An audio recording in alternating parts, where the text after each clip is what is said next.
If you believe in urban legends, then there's a suitcase that's buried near a remote farmland in Wales, near where the Liberty Cap magic mushrooms grow abundantly from early autumn to early winter. It's said to contain millions of doses of 99.07% pure LSD. Secondly, there's the matter of the missing LSD. It's thought that 1.5 million tablets from the last production run at Seymour Road are unaccounted for. It's said to have been buried in the 1970s and belonged to a network of authors, doctors, chemists and free-thinking hippies. They believed that if they flooded the global market with the world's best acid, it could revolutionise society and transform the way people view politics, war and our relationship to the environment. And they did kind of achieve the first half of that goal. In the early 1970s, if you bought acid in the UK, there was a 90% chance that it was produced by them. And if you bought acid anywhere in the world at that time, there was a 60% chance that it was produced by them. This is the story of one of the largest ever psychedelic manufacturing operations the world has ever seen. It's the story of love, betrayal, buried treasure, and the UK's biggest ever police raid, which involved 800 officers from 11 forces and 120 people were arrested. This is the story of the Microdot Gang.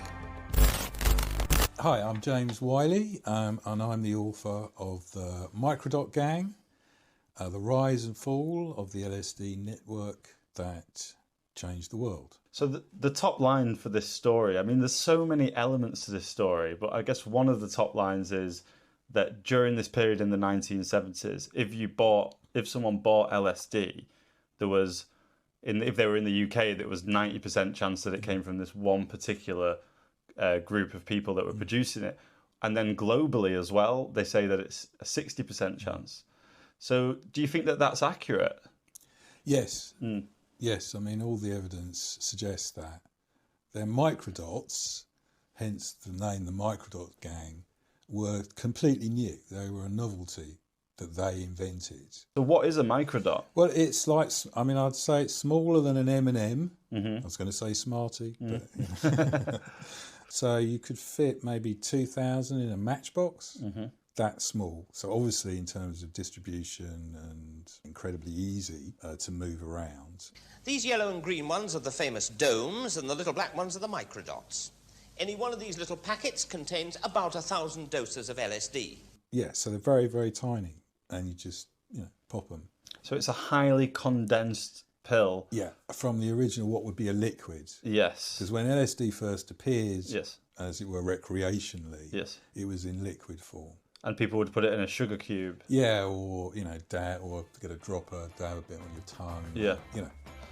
Turn on, tune in, drop out. Well, the Counterculture, I mean, it was a sort of period of transition, really, because the sort of optimism of the mid to, let's say, 68, 69, the optimism of that early period, characterised as, flower power, anti-Vietnam War, love-ins, and that general sense that we're going to create a new world. It's going to be wonderful. Had come up against hard reality. Governments and law enforcement, had woken up to what was going on and had reacted quite strongly in most countries. A proportion of those involved in the movement for change gave up on peaceful protest. So you get the beginning of left-wing terrorist groups, small cells of young revolutionaries. And it's the beginning of festivals, the kind of development of a proper free festival scene. It's when people start going to Stonehenge in greater numbers. And it's when the environmental movement, ideas about ecology and alternative ways of living, becomes very attractive as well. And so in the backdrop of all this, yes, we had Richard and Christine. Yes. How did they meet? They met at university in Liverpool. She was studying to be a doctor, and he was studying biochemistry and various other sciences. Is it fair to say that Richard was not genius, but he was a very, very proficient chemist. He was very, very high-level chemist. Yeah. The key figure here is an American called David Solomon.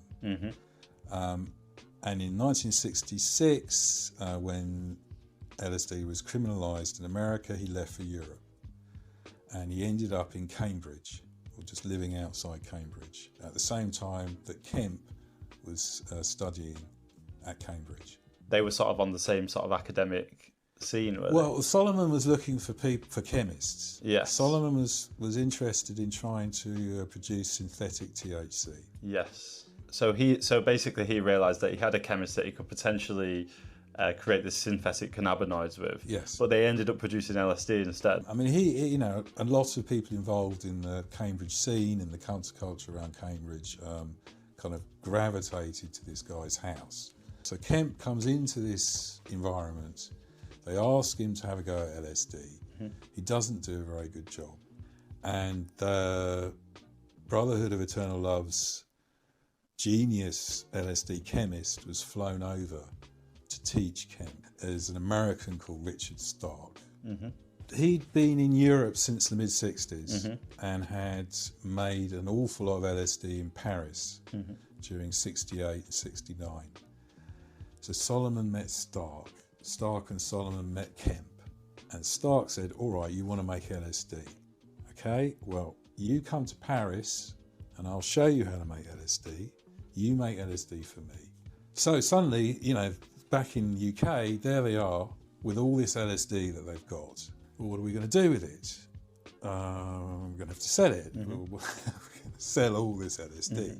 And at that point, Stark says, okay, this is how things work. You know, this is how you set up the bank accounts in Switzerland. This is the safety deposit boxes where you keep the raw ingredients. And then they brought in this guy, Henry Barclay Todd. One of the firms they used was Dolders, here in Bâle, in Switzerland. Todd established Fine Organics Limited as the bogus company through which he would make his purchases. The orders were usually limited to 3 kilos of 𝙥𝙨𝙮𝙚𝙚𝙚𝙚, enough to make 3 million LSD tablets. This video is brought to you by Easy Test Kits, quick, reliable and affordable drug testing kits for all your favourite party prescriptions. Remember that you can't have an efficient or strategic sesh if you don't know exactly which substance you're dealing with. To learn more or to pick up, say, an LSD testing kit, click the description below and use my promo code SESH for a 10% discount. Richard and Christine had these sort of like ideals, didn't they? These sort of very much of the 60s. Yeah. Did Todd have that sort of vibe as well? Not really. Only, I think, in the way that he wanted to enjoy life and not have to work too hard. Purely in it for the business. Yes. And you know, a bit of a thrill. Yeah, bit of an adventure. Yeah. So he roped in a few of his friends from university to help with tableting distribution. And it was all done very much, you know, as you'd run an espionage operation. Tablets were left in containers, buried in discreet places in the countryside, where people would then pick them up. Richard Kemp and Christine moved into a flat in the Ladbroke Grove area of London, and he started making it in the flat there. They developed a system of basically to do one big production run a year, timed so that the tablets would be ready at the beginning of the festival season. You know, Kemp was a purist, he was an idealist. He wanted his LSD to be the best because he wanted it to change people, and he knew that bad LSD could have bad results. So he found out that Todd was diluting the product to increase his profits. Well, this is where we enter one of the sorts of many slightly mysterious bits of this story. Because, you know, one version of events is that Kemp challenges Todd about the dilution. They have a big row and they fall out. And at which point Kemp and Christine move to Wales and they split. The problem with that version is the timing of it coincides exactly with the moment that the police first become aware of their existence. Because at that point, an associate of Solomon's, Canadian, called Gerald Thomas, got caught in Canada with a load of hashish. And looking at serious time, he said, I've got a story to tell you. And so he told what he knew, and he named them all and gave a rough history of the gang's activities up to that point. So 2 members of the Metropolitan Police drug squad went over to Canada and interviewed him. A file appeared at Scotland Yard with that information. That happens virtually at the same time that Kemp and Bott leave for Wales, and the gang separates. And that was the first time that Kemp had come onto the radar of the police? Yeah, any of them. Okay. And at this point, Christine and Kemp moved to rural Wales. Very, very rural Wales. And essentially they're down a track that sort of goes into a valley surrounded by quite high hills. And it's a very small cottage. And essentially kind of there's a few other houses and then it just stops. And basically you just look out from what would be their, I suppose, their back door and there's nothing but hills. You know, they're growing their own food, they've got goats, you know, they're living that existence. They're committed to that. So every day they would travel from the cottage to the manor house, and then what was their daily activities there? Well, he'd be going through the process of cooking up the LSD, which would take about 2 to 3 weeks. Very, very intense work. At the early stage of the process, everything's very volatile. You know, it can be it's quite a grueling process because you're constantly getting small hits of LSD on skin, or you know. So it's intense. So you do this intense period, you know, and then they'd stop and then wait a bit to then tablet and then get it on the market. So you're saying that not only do they have to deal with this incredibly sort of complicated and sophisticated like chemistry process, but also they're likely to be intoxicated on LSD whilst they're doing it. Exactly. Plus the thing could blow up at any minute. Exactly. Yeah, so, you know, it's not without its risks. It's specialised work, you Very, can say. well, this is it. There's only a handful of people. Yeah. And how good was Kemp at that point at doing this? Kemp was the best in the world at that point, probably. And I think we should bring in Smiles. Oh, now, yes, Smiles. Because at this same time, there was another chap called Smiles in the same sort of area in rural Wales. What was his deal? Well, this is where confusion comes in, which is something that confused the police for a very long time. Was while Kemp went off to live their eco off-grid lifestyle, Todd set up his own lab in the suburb of Teddington in London. Found himself another chemist. He still had the distribution network, and Smiles was part of that distribution network. So, and Smiles was, quite a character.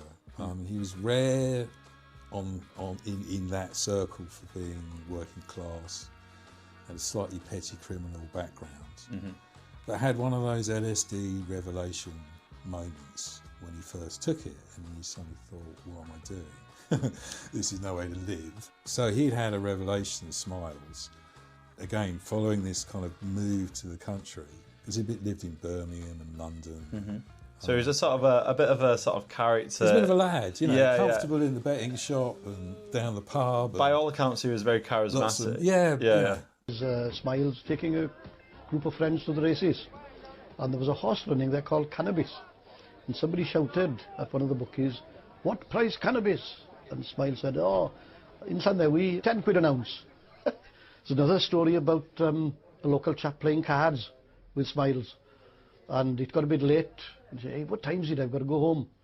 And Smiles says, "Haven't you got a watch?" "No, have mine." Now, they say it was a Rolex. I don't quite believe that. Walk in a pub, buy everyone, you know, wads of cash, buy everyone a drink, have a great time. You know, he was quite a person, but at the same time, he talked to you seriously about Buddhism and meditation and, you know, that kind of thing. And he holds up in this small town in Wales, not far, you know, ironically not far from where Kemp and Bott are doing the same thing, but And they didn't know about each other? No, completely separate. Yeah. And the police, of course, assumed that they were all working together. Yes. And it took them a long time to work out, actually, no, there's two separate things happening. Yes. The investigation being driven by Detective Inspector Lee in the Thames Valley. This was Lee Dick, was it? Yes. Yeah, Yeah. Dick Lee. Dick Lee, Yeah. yes.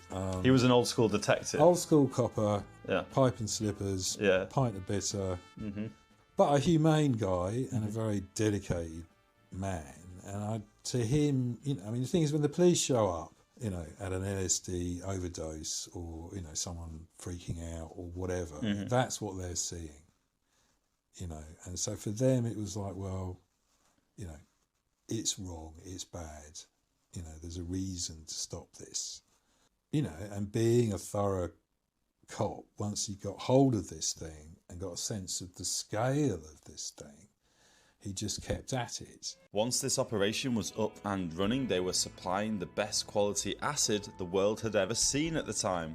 It was exported to over 100 countries: Europe, North America, Australia, the Middle East and beyond. For security reasons, they used a cell structure within the organisation, meaning that wholesalers and dealers only knew the identity of people that they directly dealt with. And it's distributed by the standard methods of retail distribution, really, you know, sort of wholesaling and splitting up into sort of smaller wholesaling and then into retail eventually. With again a sort of lack of communication between the big wholesalers and the street dealers for obvious reasons. Something like about 100 countries were subjected to importation of microdots. A phenomenal amount, you know, there's tens of millions of pounds a year. The key to its success was its isolation, not simply being stuck in the middle of Wales and the West countryside, but also because of the discipline of the personnel involved, which is, I suppose, a classic cellular structure thing, you know, which model you find in lots of organised crime and terrorism and anything like that. So that if one part of the organisation gets busted, the others can continue. In '76, they then get a piece of good fortune, as it were, is that Kemp has a car accident, serious car accident, and he kills an individual. The vehicle had been taken to Aberystwyth after a fatal road accident. Lee told his man to search it. He found 6 pieces of tiny screwed up pieces of paper. When put together, they spelt the word hydrazine hydrate, which is the name of a chemical which is a key one in the production of LSD. Suddenly the name pops up and their son is okay, right. Okay, so then they were like, now we know where they are. We know they're here, and then we know they're probably at it. And then they got onto the manor. So this is where it started to go wrong, didn't it? For this is where, yeah, suddenly, you know. Yeah, the bit where we first went to Wales, we had a battered old transit van which Dick Lee bought for us, or, you know, the police funds bought. But then the very next night we went to the same pub again, and there were only 2 people in there. There was a long-haired, black-haired guy, long hair, sat on a stool, and next to him was another guy sat on a stool. And as soon as the black-haired guy turned round and spoke, I knew that was Smiles. I knew this was him, and it was him. Well, I mean, it took Jackson some time to, Smiles was very guarded with him for some time, and actually, you know, and Jackson acknowledges this in his book. Smiles did say, "Are you a cop?" quite early on in their relationship. So I think he probably, you know, he had his suspicions. But then it dissipated. Yeah, it just seemed to me that Smiles was one of these guys that was cavalier enough to think, so he's a cop. Yeah, but he'll be able to talk his way out of it somehow.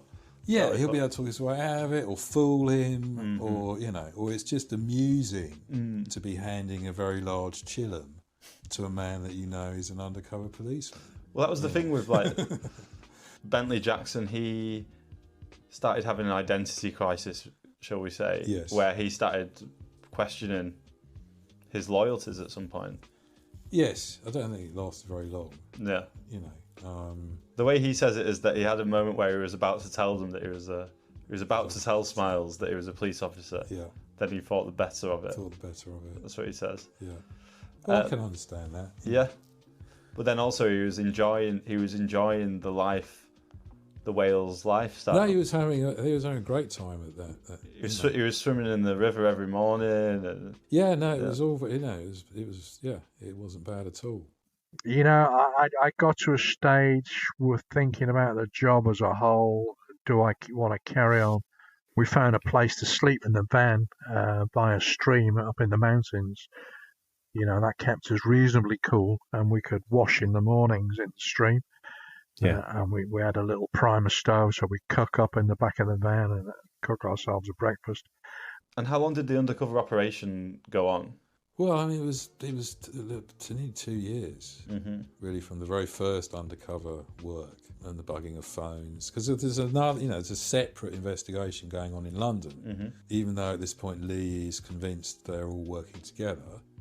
They are looking at Todd and trying to find out what he's doing.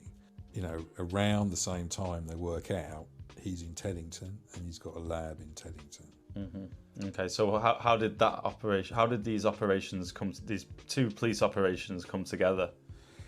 Well, because there was Lee had fought a constant kind of back and forth battle with the police hierarchies to A, keep the investigation going, and B, to expand it, to involve more forces, have a more connected and integrated investigation, on the basis that there was something really big here.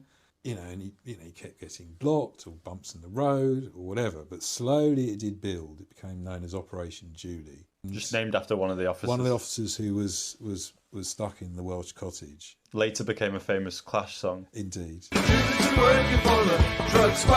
But the problem is they were not getting any results, and it's very expensive. So there was a growing sense that if they didn't get a result soon, then the thing would be shut down. There was also a sense that that people were getting ready to move, which would have been disastrous completely. To Lee, wouldn't it? Lee would have been, he would have been beside himself. Yeah, he would have been gutted. It was obvious that something of highly significant was happening in this building.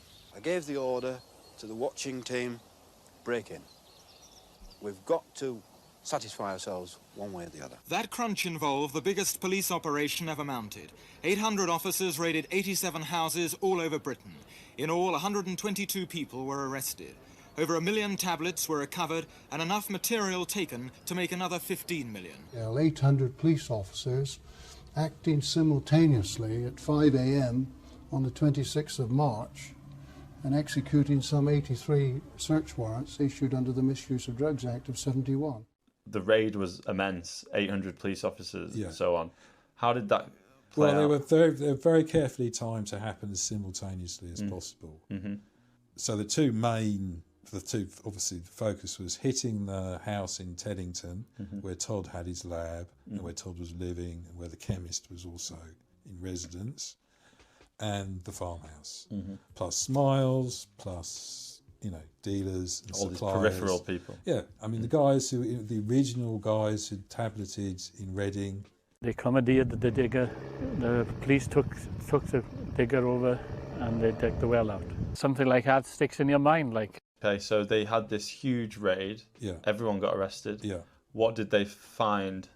They found in liquid form, buried in Kempen Bott's garden, enough LSD for about 14 million microdots. Right. In Teddington there was less, but still quite a large quantity. There was 800 police officers in the raid. Yeah, the raid was huge itself. Coordinated raids across the country. How aware was Kemp and Christine of this sort of net closing in at that point? Not aware at all.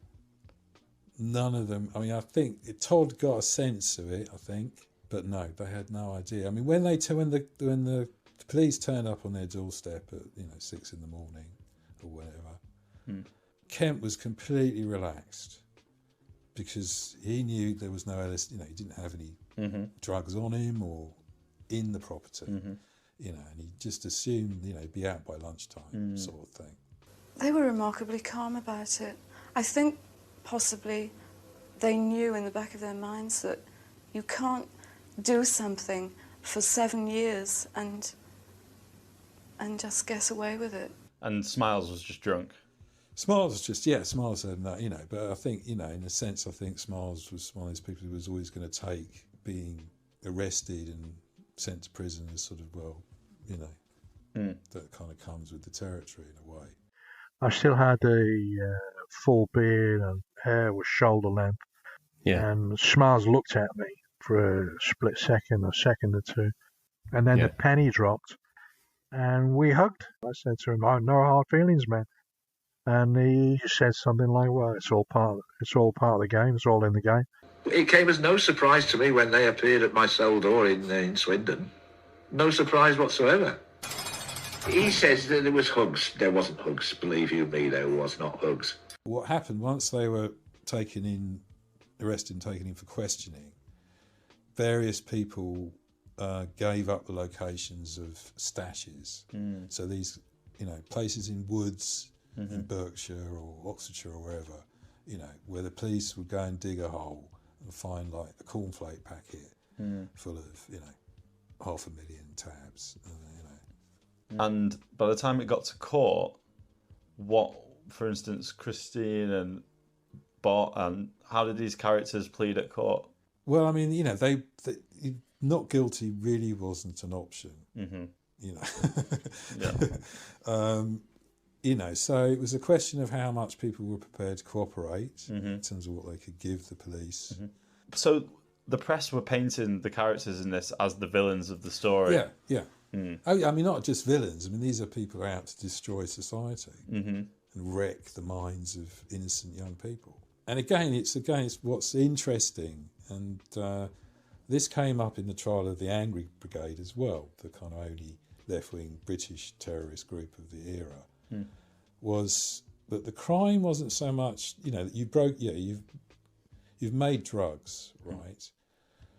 But the crime is actually you did it for idealistic reasons. That's the crime. Your ideas are what's the crime. So like Todd, the judge was much, not lenient in terms of his summing up, but much more like, I understand you, Todd. You did it for the money. You know, naughty boy, did the wrong thing, but at least your motives were, you know, not pure. Not pure, but do you know what I mean? Understandable. Understandable, commercial. But you, Kemp, an educated man, you Bot, a doctor, you've gone too far. So it was almost like they found the idea that there's something that makes people think differently about the big topics of the day so intimidating that they have to smash it because it's such a threat to the status quo. Yeah, you know. So that's your, you know, and the how seriously they took it is reflected in the sentences. You know. In the end, 15 members of the group were sentenced to a combined 120 years in prison. Kemp got slapped with 13 years and so did Todd, while Solomon got 10. Christine Bott got 9 years and was struck off the medical register. According to some accounts, this was particularly harsh because she was not actually involved in the manufacturing or dealing operation. Regardless, she was branded a dangerous criminal and was locked up amongst murderers. There's a lot of urban legends that there might well be some of this stash still buried on the estate. Yes, to what extent? The manor house. In the manor house, yeah. So to what extent did the police dig up the grounds and stuff? Well, the police dug it up quite soon after Kemp vacated it. I mean, even before the arrests, they started surveillance on it. But it was at the point where Kemp was cleaning out. And, you know, they found little bits of evidence. They found a dead rat. Or was it a mole? Mole, there you go, sorry. The dead mole. That they claimed had died from an LSD overdose. That's right, yes. Or at least from some of the ingredients. The house at Seymour Road was so impregnated with LSD that one of the officers who went inside went on a trip himself. I myself felt the experience that I was walking on a very soft platform. Lights appeared better. I could hear the water in the drains, this sort of thing. And for my part, it was not a frightening experience. I don't think they would have buried it near the manor house, to be honest. I mean, it always seems to me if they were ever burying it, it was always a long way away from where they were, or anywhere they would be. Every so often you hear a story where, usually in a pub, yes, someone says, "Let's go down there. Let's start digging it up." Yeah. That stash is still buried there within the grounds of the mansion house.